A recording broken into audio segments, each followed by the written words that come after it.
व्याख्यान 19 प्रतिरोध और दमन। अब हमें स्नायु रोगों को समझने की दिशा में बढ़ने के लिए और तथ्यों की आवश्यकता है। हमारे पास ही दो प्रेक्षण मौजूद हैं, दोनों बड़े ध्यान देने योग्य हैं और शुरू में बड़े आश्चर्यजनक थे। आप हमारे पिछले साल किए गए कार्य से उन दोनों के लिए निसंदेह तैयार हो चुके हैं। पहला, जब हम किसी रोगी के लक्षणों का इलाज करने का कार्य अपने ऊपर लेते हैं, तब वह इलाज के सारे समय हमारा जोरदार और लगातार विरोध करता है। यह ऐसी असाधारण बात है कि हम इसमें आपका बहुत विश्वास होने की आशा नहीं करते। सबसे अच्छी बात यह है कि रोगी के रिश्तेदारों से इसके बारे में कुछ न कहा जाए, क्योंकि वे सदा यह समझते हैं कि हमने इलाज को लंबा खींचने के लिए या इलाज के व्यर्थ हो जाने पर यह बहाना तैयार कर रखा है।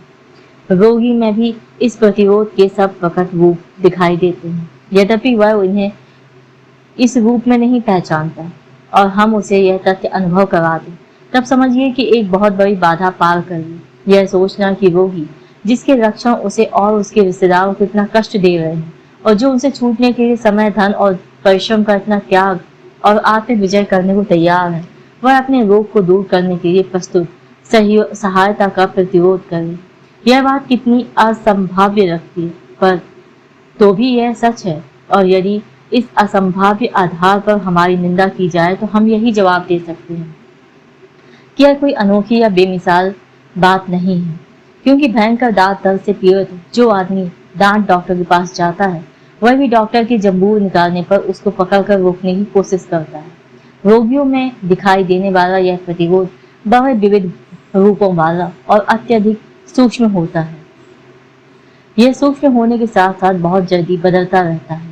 इसलिए हम रोगी से कहते हैं कि शांतिपूर्वक आत्म विश्लेषण या बातें पेश करें, उसके बाद इसके अंदर उसका कोई विरोध या कुछ भी उसमें जोड़ घटाव ना करें। भावनाओं, विचारों और स्मृति को उसी रूप में और उसी क्रम में बताएं जैसे उसके मन में पैदा हुई होती है। हम उसे चेतावनी दे देते हैं कि ऐसे कारण से प्रभावित ना हो जो उन मनोविद्मों साहचर्यों में से किसी को छोड़ने, छांटने या छोड़ने को प्रेरित करे, चाहे वे बहुत बुरे लगने वाले ही क्यों ना हो, बहुत ही अयोग्य या बहुत महत्वहीन या अप्रासंगिक या अर्थहीन ही क्यों ना हो।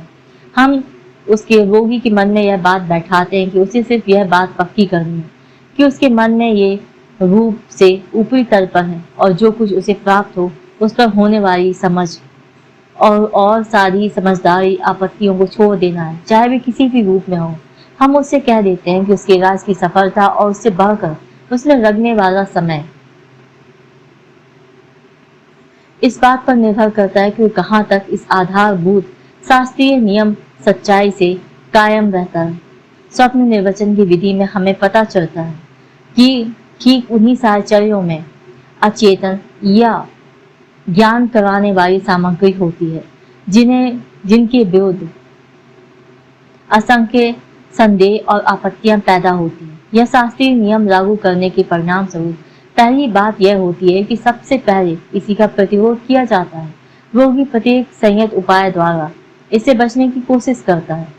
पहले वह कहता है कि मेरे दिमाग में कुछ भी नहीं आता, फिर वह कहता है मेरे दिमाग में इतनी सारी बातें आती हैं कि मैं उनमें से किसी को पकड़ नहीं सकता। फिर हमसे नाराजगी और आश्चर्य से देखते हैं कि वह अपनी आलोचनाओं और आक्षेपों में से कभी किसी के और कभी किसी के बस में हो जाता है। यह बात उसकी बातचीत में आने वाली सभी लंबी चुप्पियों से दिखाई देती है। अंत में वह मान लेता है कि नाराज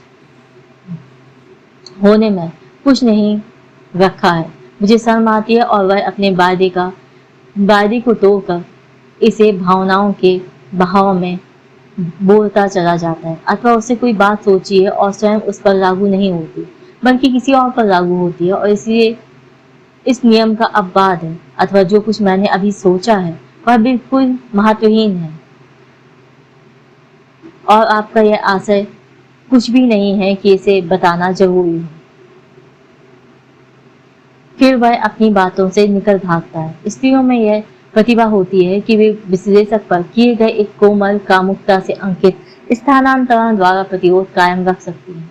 जब यह आकर्षण एक विशेष तीव्रता पर पहुंच जाता है, तब इलाज की असली परिस्थिति में सारी दिलचस्पी उड़ जाती है और साथ ही इलाज आरंभ करने के समय की गई सब प्रतिज्ञाएं भी उड़ जाती हैं। चाहे कितनी भी नरमी से आप उस भाव को तिरस्कृत करें, पर उसके परिणाम स्वरूप पैदा होने वाली अनिवार्य ईर्ष्या और वैमनस्य से चिकित्सक के साथ व्यक्तिगत संबंध को अवश्य हानि पहुंचेगी और इस तरह विश्लेषण में प्रयुक्त एक अत्यंत शक्तिशाली प्रेरक महत्वहीन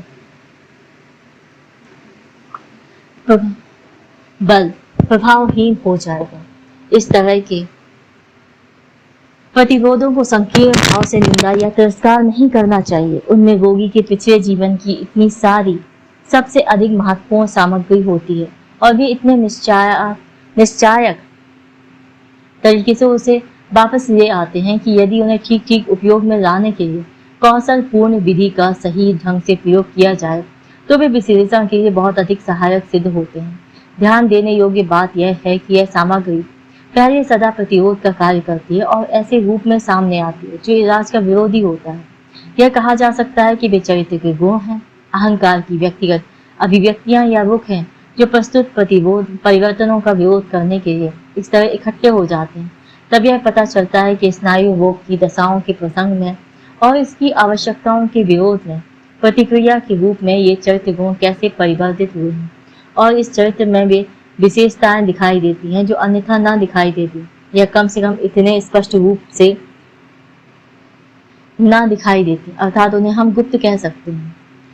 आपको यह धारणा नहीं बनानी चाहिए कि हम इन प्रतिरोधों को ऐसा अकल्पित खतरा मानते हैं जो हमारे विश्लेषण के प्रभाव को कोई हानि नहीं पहुंचा सकता।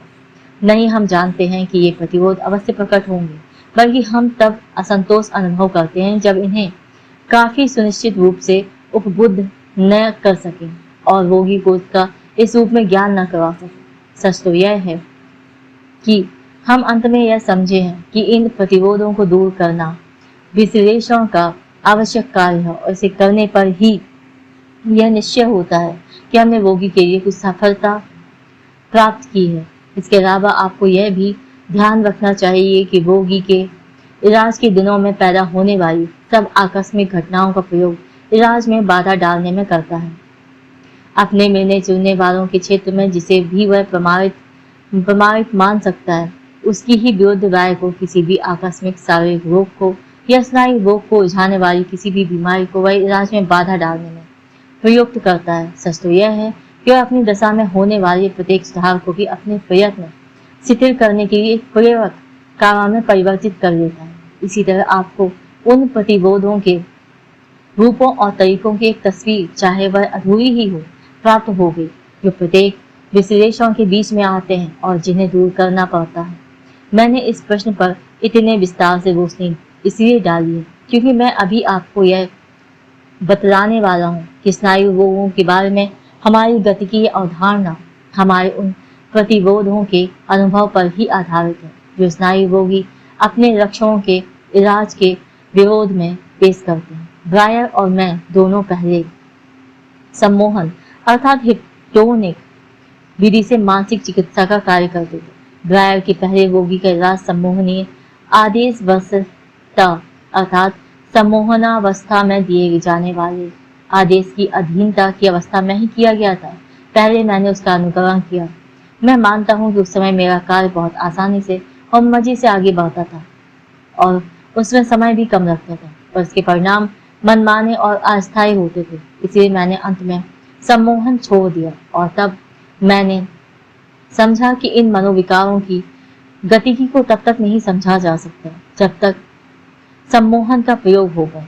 इस अवस्था में प्रतिरोधों का अस्तित्व ही डॉक्टर की नजर से छिपा रहता है। सम्मोहन प्रतिरोधों को पीछे धकेल देता है और विश्लेषण कार्य के लिए कुछ क्षेत्र मुक्त कर देता है, पर इस क्षेत्र की सीमाओं पर उन प्रतिरोधों को रोक देता है, इसलिए वे अजेय रहते हैं।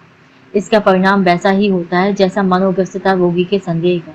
इसीलिए यह कहना उचित होगा कि सच्चा मनोविश्लेषण तभी आरंभ हुआ जब सम्मोहन का सहारा छोड़ दिया गया। यदि इन प्रतिरोधों को कायम करने का इतना अधिक महत्व है, तो जब हम यह मानते हों कि सतर्कता और संदेह मौजूद है, तब निश्चित ही उन्हें पूरी तरह अपना प्रभाव दिखाने का मौका देना समझदारी की बात होगी। शायद स्नायु रोग के ऐसे उदाहरण मिल जाए जिनमें साहचर्य असल में दूसरे कारणों से सब विफल होते हैं। शायद हमारे सिद्धांतों के विरोध में पैदा की गई दलीलें अधिक गंभीरता से सुनने योग्य हों और हमारा रोगी के बौद्धिक आक्षेपों को प्रतिरोध कहकर इतनी आसानी से उड़ा देना गलत है। मैं आपको इतना ही विश्वास दिला सकता हूँ कि इस मामले में हमारा निर्णय जल्दबाजी में किया हुआ नहीं है। हमें इन आलोचक रोगियों को प्रतिरोध के ऊपरी तल पर आने से पहले भी और इसके दूर हो जाने पर भी देखने का मौका मिला है। इलाज के समय प्रतिरोध की तीव्रता लगातार बदलती रहती है। जब नया विषय शुरू होता है तब यह सदा बढ़ती है। इस पर विचार होने के दिनों में यह अधिकतम हो जाती है और इस विषय पर विचार खत्म हो जाने पर यह भी खत्म हो जाती है। यदि कोई टेक्निकल गलती ना कर दी गई हो तो ऐसा कभी नहीं होता कि कोई रोगी जितना अधिक से अधिक प्रतिरोध कर सकता है वह सारा एक ही बार सामने आ जाए। इस प्रकार हम सुनिश्चित रूप से यह जान सकते हैं कि वही आदमी विश्लेषण काल में बार बार अपनी आलोचनात्मक आक्षेप उठाएगा और फिर उन्हें छोड़ देगा। जब कभी हम कोई ऐसी अचेतन सामग्री जो उसके लिए खास तौर से कष्टदायक है उसकी चेतना में लाने वाले होते हैं तब वह बहुत कड़ा आलोचक हो जाता है, चाहे वह पहले बहुत कुछ समझ और स्वीकार कर चुका हो तो भी वह सारी जानकारी अब लुप्त हो गई मालूम होती है। हर सूरत में विरोध करने की धारणा से प्रेरित होकर वह ऐसा व्यवहार कर सकता है मानो उसमें मानसिक विकलता हो जो भाव मूर्ता का एक रूप है। यदि उसे इस नए प्रतिरोध को दूर करने में सफलतापूर्वक मदद दी जा सके तो उसे अपनी अंतर्दृष्टि और समझ फिर प्राप्त हो जाती है। उसका आलोचना का गुण स्वतंत्र रूप से कार्य नहीं कर रहा है और इसलिए इसका वैसा मान नहीं किया जा सकता जैसा उसके स्वतंत्र रूप से कार्य करने पर किया जाता है। यह उसकी मनोविकारीय अभिव्यक्तियों के लिए सेवक मात्र है और इसका संचालन उसके प्रतिरोध से होता है। जब उसे कोई चीज नापसंद होती है तब वह बड़ी निपुणता से उसके विरोध में दलीलें दे सकता है, पर जब कोई चीज उसके मन के अनुकूल होती है तब वह बिल्कुल अंधविश्वासी हो सकता है। हम सब शायद बहुत कुछ ऐसे ही हैं। जिस व्यक्ति का विश्लेषण हो रहा है उसमें बुद्धि की भाव जीवन पर यह निर्भरता बहुत स्पष्ट रूप से दिखाई देती है, क्योंकि विश्लेषण में वह बड़े सख्त दबाव में होता है। इस तथ्य का कि रोगी अपने लक्षण से छुटकारा पाने और अपने मानसिक प्रक्रम के लिए कि फिर सामान्य रूप से कार्य करने के लगने के विरुद्ध इतना जोरदार संघर्ष करता है, क्या एक कारण बताया जा सकता है? हम कहते हैं कि हमें यहाँ शक्तिशाली बलों के अवशेष कार्य करते दिखाई देते हैं जो अवस्था में कोई भी परिवर्तन करने का विरोध करते हैं। वे अवश्य यही बल हैं जिन्होंने शुरू में वह अवस्था पैदा की थी। लक्षणों के निर्माण में एक प्रक्रम अवश्य रहा होगा जिसकी उन्हें दूर करने की के अपने अनुभव से हम पुनः रचना कर सकते हैं। जैसा कि ब्रायर के प्रेक्षणों से हमें पहले से जानते हैं, किसी लक्षण के अस्तित्व से यह नतीजा निकलता है कि कोई मानसिक प्रक्रम प्रकृत रीति से पूरा नहीं किया जा सकता जिससे कि यह चेतन हो सकता है। लक्षण उसका स्थानापन्न है जो पूरा नहीं हो सकता। अब हम जानते हैं कि जिन बलों के क्रियाशील होने का हमें संदेह है वे कहाँ हो सकते हैं। प्रस्तुत मानसिक प्रक्रम को चेतना में घुसने से रोकने के लिए प्रबल प्रयास किया गया होगा और परिणामतः यह अचेतन रहा है। अचेतन रहने के कारण इसमें लक्षण रचने की शक्ति है। यही प्रबल प्रयास विश्लेषण द्वारा इलाज के समय फिर क्रियाशील हो रहा है, जो अचेतन को चेतन में लाने की कोशिश कर रहा है। इसे हम प्रतिरोधों के रूप में देखते हैं। प्रतिरोधों से प्रदर्शित होने वाले रोगजनक प्रक्रम को हम दमन कहते हैं।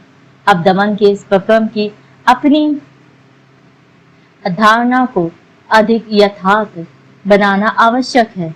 यह लक्षणों के परिवर्धन की आवश्यक आरंभिक शर्त है, पर इसके अलावा कुछ और भी है। एक ऐसी चीज जिसके मुकाबले को की दूसरी चीज नहीं है। नमूने एक आवेग अर्थात अपने को क्रिया में परिवर्तित करने के लिए यत्नशील मानसिक प्रक्रम को लीजिए। हम जानते हैं कि यह प्रत्याख्यान या तिरस्करण द्वारा अस्वीकृत किया जा सकता है, तब इसके पास प्रस्तुत ऊर्जा वापस लौटा ली जाती है। यह शक्तिहीन हो जाता है पर स्मृति के रूप में बना रह सकता है। इस प्रश्न पर फैसला करने का सारा प्रक्रम अहम के पूर्ण संज्ञान से होता है, पर जब वह आवेग दमन के अधीन होता है तब स्थिति बहुत भिन्न होती है। तब इसकी ऊर्जा कायम रहती है और इसकी कोई स्मृति पीछे नहीं रहती। दमन का प्रक्रम अहम के संज्ञान बिना ही पूरा हो जाता है। इसीलिए इस तुलना से हम दमन के स्वरूप के कुछ अधिक निकट नहीं पहुंचते। मैं आपके सामने वे सिद्धांतिक अवधारणा ही पेश करूंगा जो दमन शब्द का अधिक सुनिश्चित अर्थ स्थापित करने में उपयोगी सिद्ध हुए हैं। इसके लिए पहले यह आवश्यक है कि हम अचेतन शब्द के शुद्ध वर्णनात्मक अर्थ से आगे चलकर इसके व्यवस्थित या वैज्ञानिक अर्थ पर पहुंचे, अर्थात हम किसी मानसिक प्रक्रम की चेतनता या अचेतनता को इसका एक गुण मात्र समझे और आवश्यक नहीं कि यह उसका एकमात्र गुण हो। मान लें कि इस तरह का एक प्रक्रम अचेतन रहा है तो इसका चेतना से बाहर रह जाना इस बात का चिन्ह मान हो सकता है कि इसकी क्या गति हुई और आवश्यक नहीं कि उसकी गति या भाग्य ही हो। इस भाग्य की अधिक ठोस धारणा बनाने के लिए मान लें कि प्रत्येक मानसिक प्रक्रम इसमें एक अपवाद है जिसकी चर्चा मैं बाद में करूंगा। पहले एक अचेतन अवस्था या कला में रहता है और इसमें सिर्फ एक परिवर्धित होकर चेतन कला में आ जाना है। बहुत कुछ वैसे ही जैसे फोटो पहले नेगेटिव है और फिर पॉजिटिव प्रिंट के द्वारा चित्र बन जाता है, पर हर नेगेटिव का पॉजिटिव नहीं बनाया जाता। और इसी तरह यह आवश्यक नहीं कि प्रत्येक अचेतन मानसिक प्रक्रम चेतन बने। इसे इस तरह ठीक ढंग से कहा जा सकता है, प्रत्येक प्रक्रम पहले अचेतन मानसिक स्थिति में रहता है। इस संस्थान से यह कुछ अवस्थाओं में आगे बढ़कर चेतन संस्थान में आ जाता है। इन स्थानों का सबसे स्थूल अवधारण ही हमें सबसे अधिक सुविधाजनक लगेगा और वह अवकाशीय अवधारणा है। इसलिए अचेतन संस्थान की तुलना एक बड़े पूर्व कक्ष अर्थात बड़े कमरे में पहुंचाने वाले छोटे कमरे से की जा सकती है, जिसमें अनेक प्रकार की मानसिक उत्तेजन मनुष्यों की तरह एक दूसरे के ऊपर भरे पड़े हैं। इससे लगा हुआ एक दूसरा छोटा कमरा एक तरह का स्वागत कक्ष है जिसमें चेतना का निवास है, पर इन दोनों के बीच की दहलीज पर एक पहरेदार का काम करने वाला व्यक्ति खड़ा है जो इन विविध मानसिक उत्तेजनों की परीक्षा करता है, उन्हें सेंसर करता है अर्थात उनमें काट छांट करता है, और जब वह उन्हें नापसंद करता है तब उन्हें स्वागत कक्ष में जाने से रोक देता है। आप तुरंत समझ जाएंगे कि यदि पहरेदार किसी एक आवेग को दहलीज पर लौटा देता है अथवा इसके एक बार स्वागत कक्ष में घुस जाने के बाद इसे बाहर निकालता है तो इससे बहुत फर्क नहीं पड़ता। यह तो इसकी जागरूकता की मात्रा और पहचानने की तत्परता का ही प्रश्न है। अब इस रूपक के द्वारा हम अपनी शब्दावली और बढ़ा सकते हैं। अचेतन या पूर्व कक्ष में मौजूद उत्तेजन चेतना को दिखाई नहीं देते क्योंकि वह दूसरे कमरे में है। इस प्रकार शुरू में वे अचेतन रहते हैं। जब वे जोर लगाकर दहलीज में पहुंच गए हैं और चौकीदार द्वारा वापस लौटा दिए गए हैं तब वे चेतन होने में असमर्थ हैं। तब हम उन्हें दमित कहते हैं। पर जो उत्तेजन दहलीज के पार जाने दिए जाते हैं उनका भी चेतन हो जाना आवश्यक नहीं। वे तभी चेतन हो सकते हैं यदि वे चेतना की दृष्टि आकर्षित कर सकें। इसलिए इस दूसरे कक्ष को पूर्व चेतन स्थान कहना उपयुक्त होगा। इस प्रकार चेतन होने के प्रक्रम का अपना शुद्ध वर्णात्मक अर्थ बना रहता है। जब किसी आवेग को दमित आवेग कहते हैं तब इसका अर्थ यह होता है कि वह अचेतन स्थान में से निकलने में असमर्थ है क्योंकि चौकीदार उसे पूर्व चेतन में प्रवेश नहीं करने देता।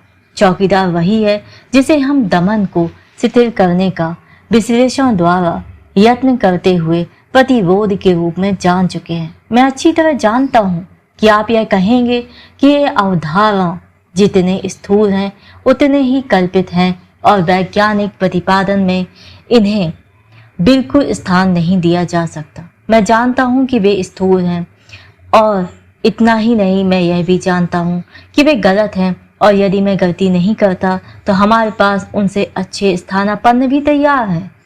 मैं नहीं जानता कि तब आप उन्हें उतना कल्पित समझते रहेंगे या नहीं। इस समय तो वे बात समझने में बड़े सहायक हैं, जैसे विद्युत की धारा में तैरते हुए एम्पियर के बितनों, अर्थात बहुत छोटे छोटे मनुष्य, और जहाँ तक उनसे बात समझने में मदद मिलती है वहाँ तक वे तिरस्कार योग्य नहीं। फिर भी मैं आपको यह विश्वास दिलाना चाहता हूँ कि स्थूल परिकल्पनाएं, 2 कमरे, दोनों के बीच की दहली पर चौकीदार और दूसरे कमरे के अंत में दर्शक के रूप में चेतना, वास्तविक यथार्थता को बहुत दूर तक निर्दिष्ट करते हैं। मैं समझता हूँ आप यह भी स्वीकार करेंगे कि हमारे रखे हुए नाम अचेतन, पूर्व अचेतन और चेतन, दूसरे नामों की अपेक्षा जो सुझाए गए हैं या प्रयोग में आ गए हैं, उदाहरण के लिए अवचेतन, सबकॉन्शियस, अंतरचेतन, इंटरकॉन्शियस, सहचेतन, को-कॉन्शियस आदि अधिक तर्क संगत है। यदि आप इसे स्वीकार करते हैं तो फिर आपका यह कहना मेरे लिए बहुत अधिक महत्वपूर्ण होगा कि मानसिक उपकरण की जैसी रचना मैंने स्नायविक लक्षणों की व्याख्या के लिए मानी है वह सर्वत्र लागू होनी चाहिए और उसे सामान्य कार्य व्यापार पर भी प्रकाश डालना चाहिए। आपका यह कहना बेशक बिल्कुल सही है। हम इस समय इस निष्कर्ष पर अधिक विचार नहीं कर सकते, पर यदि हमें रोग की दशाओं के अध्ययन से सामान्य मानसिक कार्य व्यापार के, जो अब तक एक रहस्य बना रहा है, भीतर की झांकी मिलने की संभावना दिखाई देती हो तो लक्षण परिवर्तन के मनोविज्ञान में हमारी दिलचस्पी निश्चित ही बहुत अधिक बढ़ जाएगी। इसके अलावा क्या आप यह नहीं समझते कि इन दोनों संस्थानों की इन अवधारणाओं का और इनके तथा चेतना के आपसी संबंध का आधार क्या है? अचेतन और पूर्व चेतन के बीच में मौजूद चौकीदार व सेंसरशिप के अलावा और कुछ नहीं, जिसे हमने प्रत्यक्ष स्वप्न के रूप को प्रभावित करते देखा था। दिन के अनुभवों का अवशेष ही जिसे हमने स्वप्न को उद्दीपित करने वाला उद्दीपन बताया था, वह पूर्व चेतन सामग्री है जो रात में सोते समय अचेतन और दमित इच्छाओं तथा उत्तेजनों को प्रभावित हुई और वे इस प्रकार उनके साहचर्य से उनकी ऊर्जा के द्वारा गुप्त स्वप्न का निर्माण कर सके। अचेतन संस्थान के आधिपत्य के इन सामग्री का संघनन और विस्थापन द्वारा इस तरह से विस्तृत या प्रभावित किया है जैसे प्रकृत मानसिक जीवन अर्थात पूर्व चेतन संस्थान में नहीं हुआ करता या बहुत ही कम होता है। इसके कार्य व्यापार की रीति का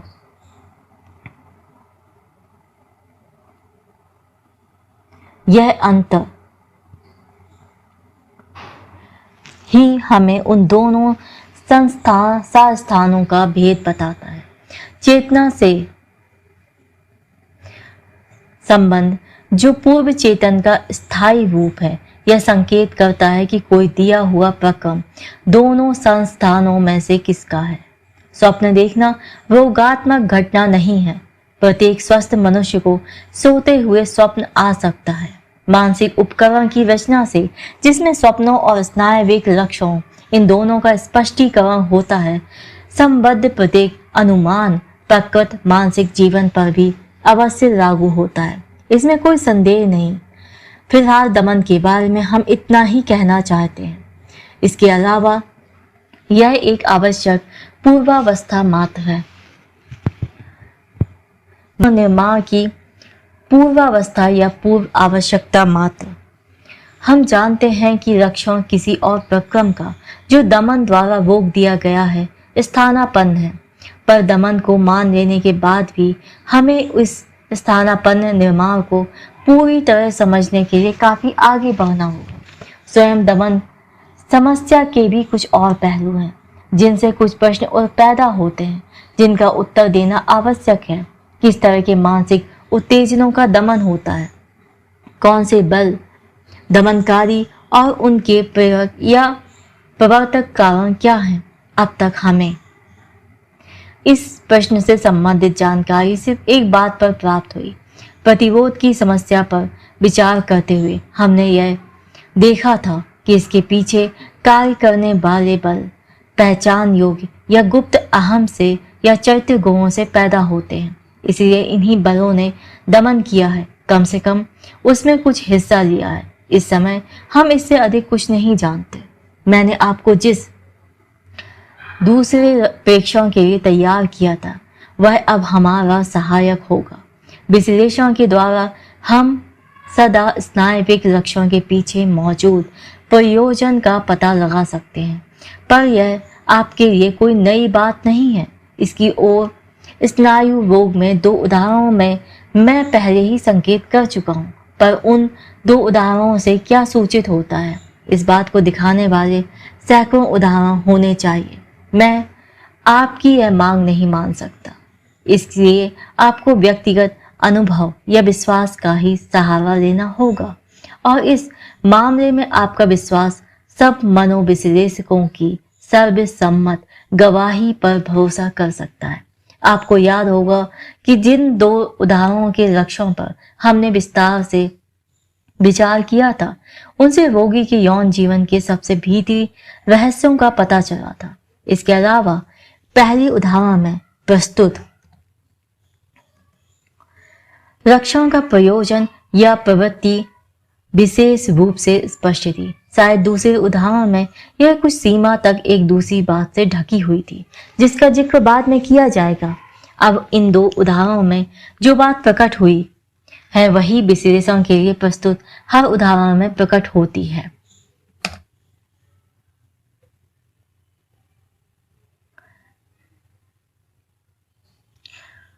विश्लेषण से हम रोगी के यौन अनुभवों और अभिलाषाओं पर पहुंचते हैं, और हर बार इस बात की पुष्टि होती है कि लक्षणों से वही प्रयोजन सिद्ध होता था।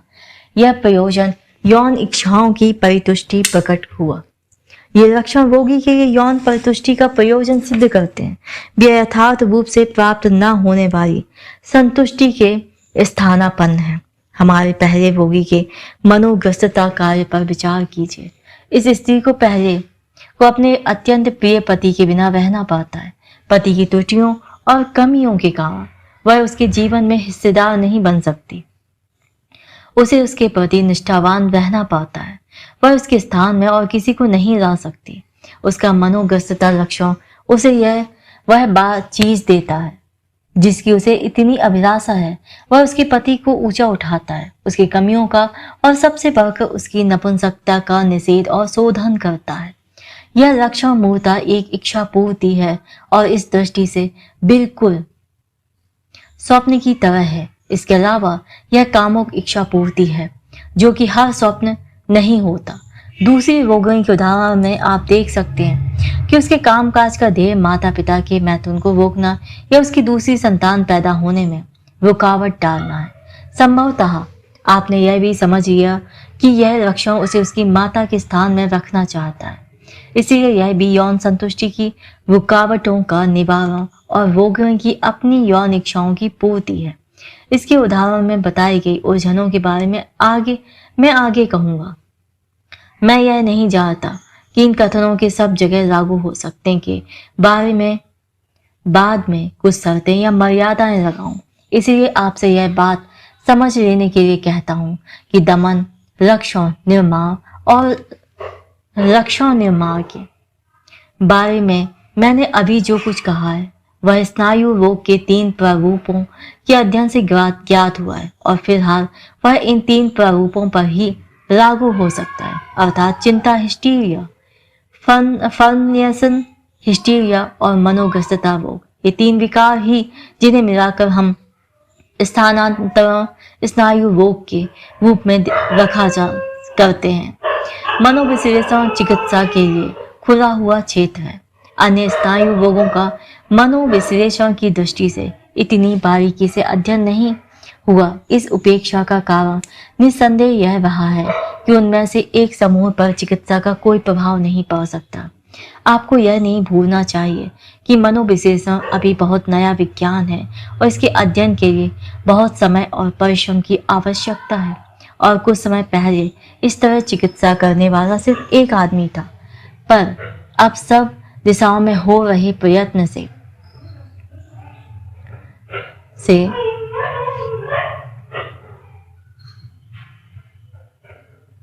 अब हम इन अस्वस्थ अवस्थाओं को समझने के अधिक निकट पहुंचते जा रहे हैं।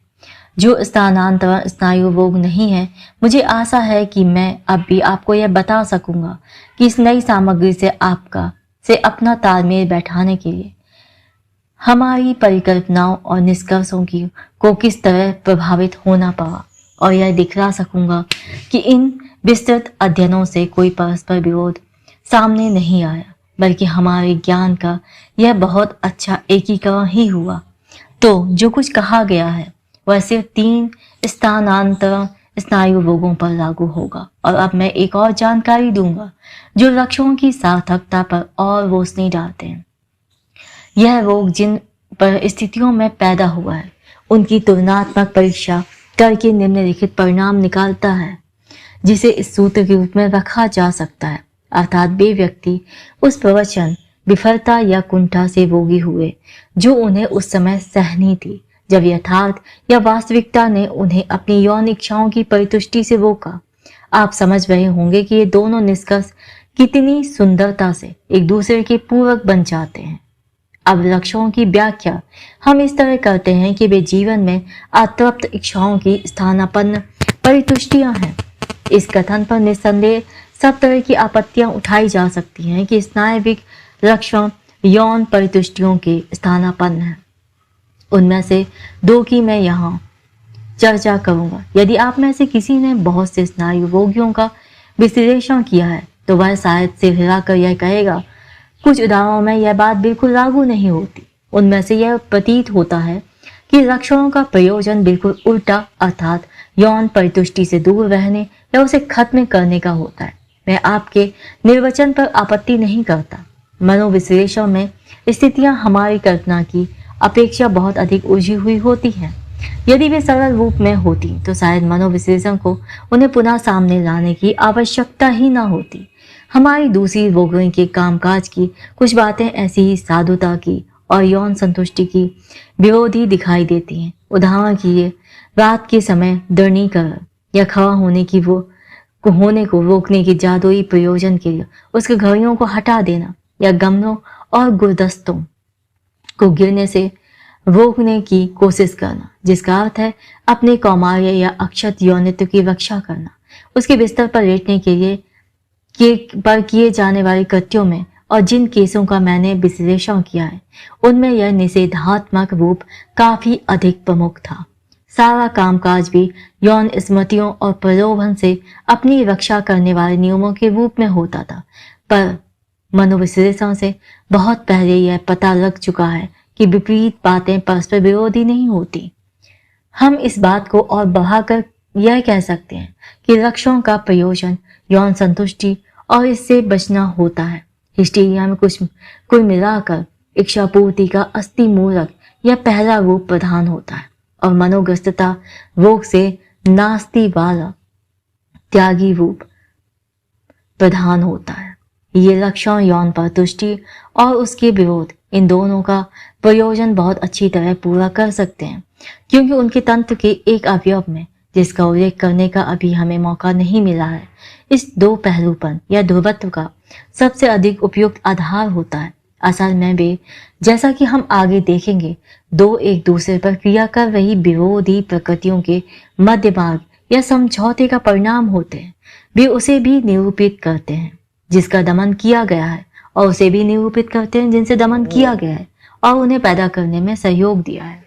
लक्षण में इन 2 कारकों में से किसी एक का निरूपण प्रधान रूप में हो सकता है, पर ऐसा बहुत ही कम होता है कि उनमें से एक सर्वथा नदारद हो।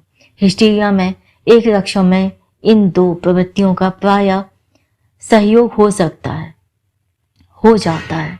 मनोग्रस्तता रोग में दोनों भाग प्रायः अलग अलग रहते हैं, तब लक्षण दोहरा होता है और इनमें से 2 क्रमिक क्रियाएं होती हैं जो एक दूसरे को उदासीन या रद्द करती हैं।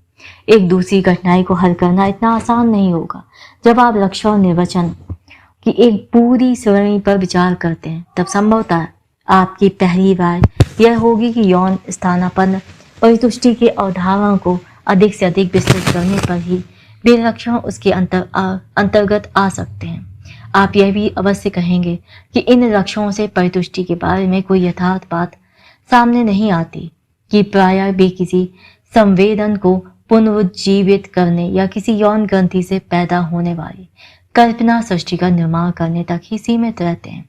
इसके अलावा आप यह भी कहेंगे कि प्रायः यौन परितुष्टि का दृश्य रूप सहसावकालीन और अनुचित रूप जैसा होता है। शायद वह हस्त मैथुन कार्य से मिलता जुलता है या उन गंदी आदतों की याद दिलाने वाला होता है जो बचपन में बहुत पहले निषिद्ध की गई थी और छोड़ दी गई थी। और फिर आप इस बात पर आश्चर्य करते हैं कि कोई व्यक्ति उन बातों को भी यौन परितुष्टियों में गिनता है जिन्हें क्रूर या भयंकर क्षुधाओं की तृप्ति ही मान कहा जा सकता है, या जिन्हें अस्वाभाविक या अप्राकृतिक कहा जा सकता है। सच बात यह है कि इन पीछे वाली बातों पर अब तक एक मत नहीं हो सकते जब तक हमने मनुष्य की यौन प्रवृत्ति पर पूरा विचार न कर लिया हो और यह तय न कर लिया हो कि किस प्रवृत्ति को यौन प्रवृत्ति कहना उचित है। Thank you very much for listening. This is the end of the lecture 19.